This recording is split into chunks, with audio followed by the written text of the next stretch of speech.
How Shelob came there, flying from ruin, no tale tells, for out of the dark years few tales have come.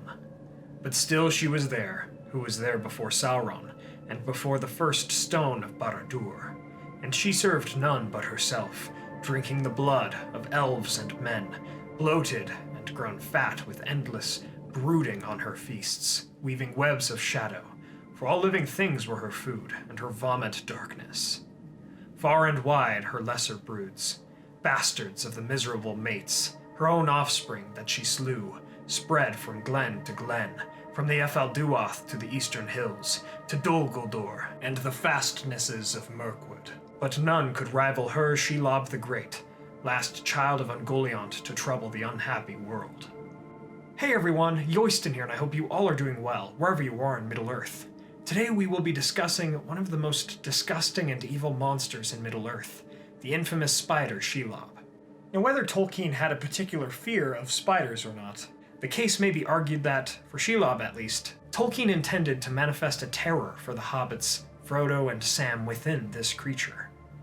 There will be some related articles and videos in the description below and cards above to further today's conversation, so please check those out as well. My friends, thank you all so much for joining me today.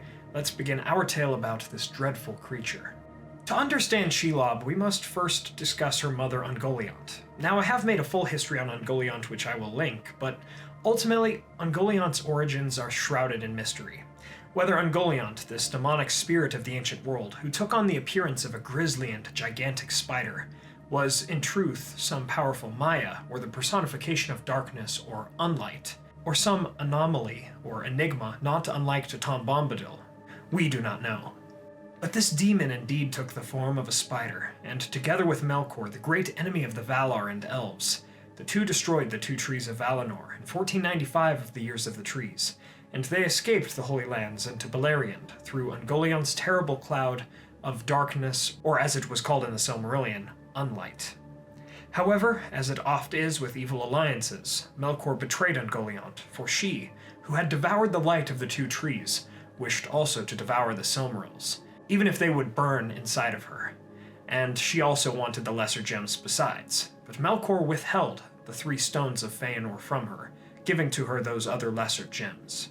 The two evils turned against each other, and Melkor only had victory because of his Balrogs who came to his aid. Ungoliant fled their fiery whips, heading southward.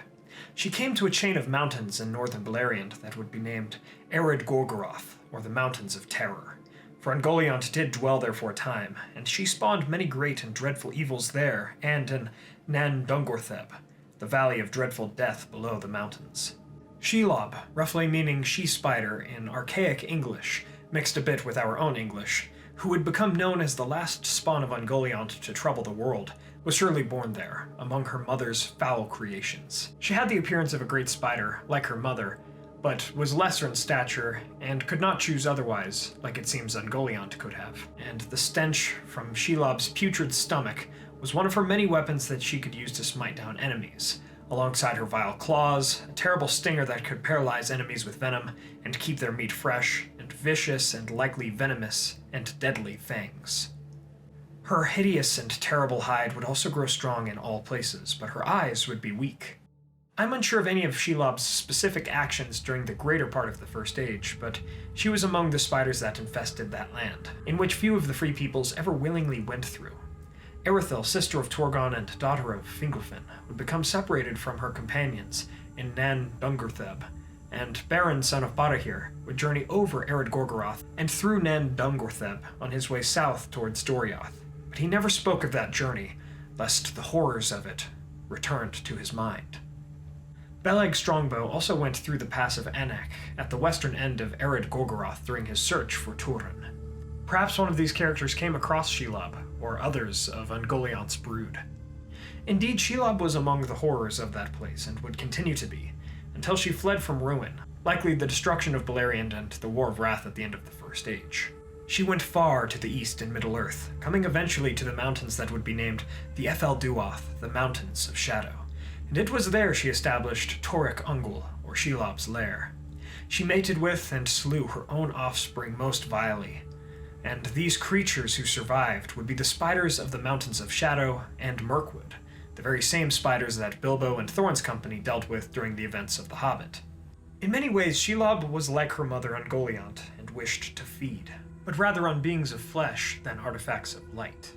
Over the ages, she grew fat and gluttonous on the men and elves she devoured, until less and less of those folk came her way. But eventually, after Sauron claimed Mordor as his own in the Second Age, an understanding grew between the Dark Lord and Shelob. While they never communicated directly, as Shelob's mother and Sauron's master had in the past, a fell deal and almost alliance grew between the two. Sauron, an evil but cunning Maia, could himself devise no better defense than Shelob for the pass of Cirith Ungol, the Spider's Cleft, named for the presence of Shelob, which ran through Shelob's lair from Minas Ithil, later named Minas Morgul, to the Tower of Cirith Ungol, a watchtower of Gondor in Mordor in the Third Age. And so it was that while Sauron dwelt in Mordor during the Second and Third Ages, he would send Shelob his own orcs and prisoners he had no more use for to devour, and she would keep the way secure, eating trespassers. Now in the years when Sauron was not in Mordor, and the land was under the watch of the men of Gondor, Shelob surely still feasted on men.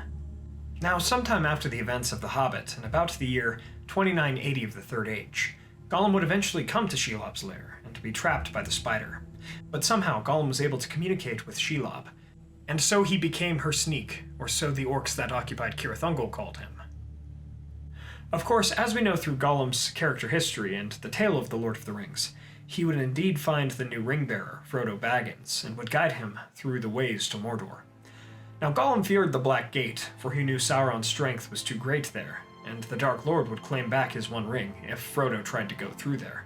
So rather, Smeagol convinced Frodo and his servant Sam to go by the way of the pass of Cirith Ungol into Mordor, so Shelob could eat the hobbits, and he could have his precious. On March 11th of 3019, Gollum visited Shelob while the hobbits slept, and made her alert of their presence. So the next day, when Frodo and Sam went to pass through Shelob's lair, she made to attack them, but was put off by the light of the Phial of Galadriel. Now, seeing that this light was taken from the star that was a Silmaril, this shows that Shelob was considerably far weaker than her mother Ungoliant, for Ungoliant would have devoured the light rather than being afraid of it. While the hobbits managed to nearly escape the lair altogether, going outside the tunnel towards the top of the pass, Gollum attacked Sam while Shelob stung Frodo in the neck with her stinger, bypassing his mithril mail.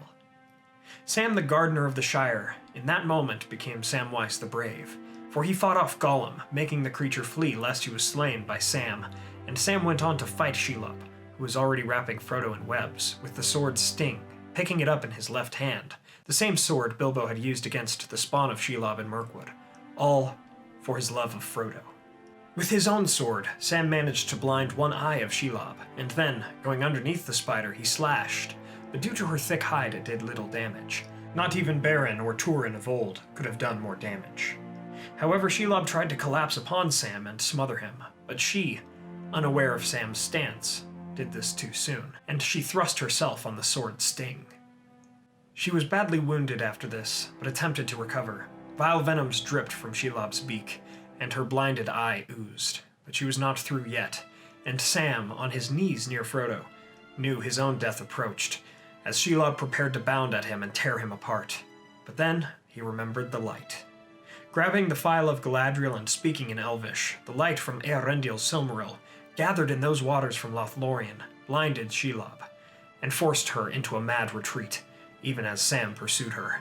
She eventually made her way back into her tunnels to try to save herself, and recover if she could, sliced, stabbed, and blinded as the vile spider was. No one had ever hurt Shelob's hide in such a way before, and afterwards it was believed by the orcs of the tower that an elvish warrior was on the loose, and who is to say that Sam Gamgee, Hobbit of the Shire, was not, in that moment, alike to the great warriors among the Noldor of the First Age? While Sam thought Frodo had perished from Shelob's pierce and venom, he was only paralyzed, and Sam would go on to rescue him from the orcs of the Tower of Cirith Ungol, having the One Ring with him, and when Sam wore it, there on the outskirts of Mordor, he could hear the misery of Shelob as she groped in some lost tunnel.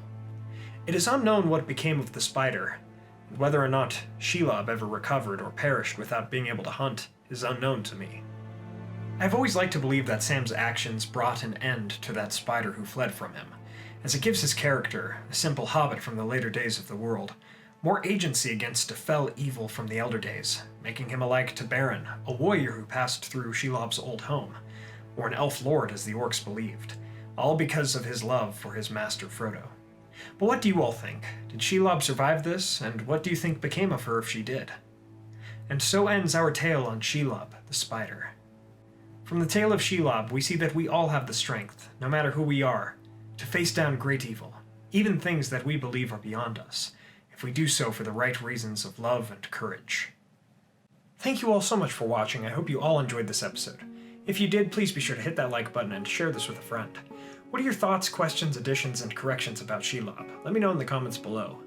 While Shelob is another interesting and evil monster from Tolkien's works, it is her downfall and the rise of Sam Gamgee to fight against a great evil that I find most inspiring about her story. It always gives me the chills. To further support the channel, please check out our music channel, Facebook, Twitter, merch, and Patreon for a podcast and Discord server. All of those links are in the description below. I want to shout out our Valar tier patrons: Adrian De La Torre, Chris Ortner, Peter Shepard, Jonathan Putnam, Mark Kralik, Blair Scouten, Tobias Goldner, Ryan Ramsey, Adam Rink, Merton, John Hume, Tom Bombadil, Reggie93, Chip Slade, Jennifer Wood, and Sam McBee. Thank you guys so much. And thank you to all of our patrons. Finally, don't forget to subscribe and hit that bell button to join the Men of the West and all of the Free Peoples today. And I'll see you all again next week with a video on the settlements of the dwarves in the First Age. Everyone, thank you all so much for joining me on this adventure. Until the next one, my great friends.